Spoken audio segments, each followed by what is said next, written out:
بسم اللہ الرحمن الرحیم۔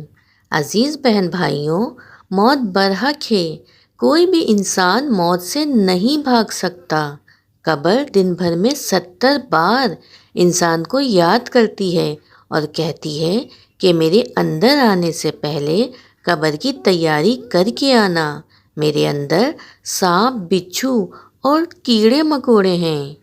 تو آج کی ویڈیو میں ہم آپ کو بتائیں گے کیا رمضان میں مرنے والا سیدھا جنت میں جاتا ہے، اور اگر روزے کی حالت میں کسی انسان کی موت ہو جاتی ہے تو اسے اللہ تعالیٰ کی طرف سے کون سا انعام دیا جاتا ہے، اور اللہ قبر میں اس کے ساتھ کیا معاملہ کرتا ہے۔ تو جیسا کہ ہم لوگوں نے سنا ہے کہ جو انسان رمضان المبارک میں مر جائے تو وہ جنت میں داخل ہو جاتا ہے۔ تو یہ ہم نے بالکل صحیح سنا ہے۔ تو جو بھی انسان رمضان میں مر جاتا ہے تو وہ سیدھا جنت میں داخل ہو جاتا ہے، اور اس کے ساتھ سوال و جواب کا معاملہ بھی نہیں ہوگا۔ سوال یہاں پر یہ ہے کہ رمضان المبارک میں تو کافر بھی مرتے ہیں، تو کیا وہ بھی سیدھا جنت میں جائیں گے؟ تو ایسا بالکل بھی نہیں ہے۔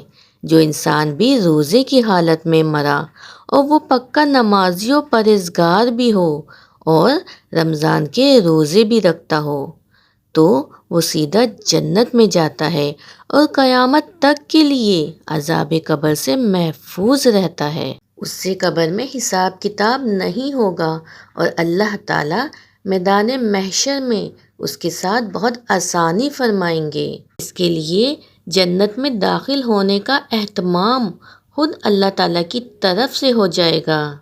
حضرت عبداللہ بن مسعود رضی اللہ تعالیٰ عنہ سے روایت ہے کہ رسول کریم صلی اللہ علیہ وآلہ وسلم نے ارشاد فرمایا کہ جس کو رمضان کے مہینے میں موت آئی وہ جنت میں داخل ہوگا، اور جس کو موت 9 ذی الحج یعنی عرفہ کے دن آئی وہ بھی جنت میں داخل ہوگا، اور جس کو موت صدقہ دینے کی حالت میں آئی وہ بھی جنت میں داخل ہوگا۔ حضرت انس بن مالک رضی اللہ تعالیٰ عنہ سے روایت ہے کہ ماہ رمضان میں مردوں سے عذاب قبر اٹھا لیا جاتا ہے۔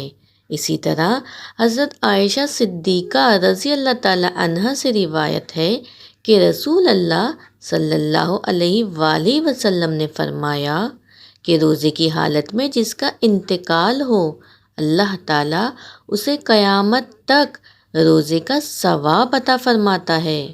تو دوستو، جو رمضان المبارک میں انتقال کر جاتا ہے اگر وہ اپنا ایمان بچا کر لے گیا، دین اسلام پر اس کی موت ہوئی اور وہ مسلمان ایمان کی حالت میں مرا تو اس سے قبر میں حساب کتاب نہیں ہوگا، اور اللہ تعالیٰ میدان محشر میں اس سے بہت آسانی فرمائیں گے۔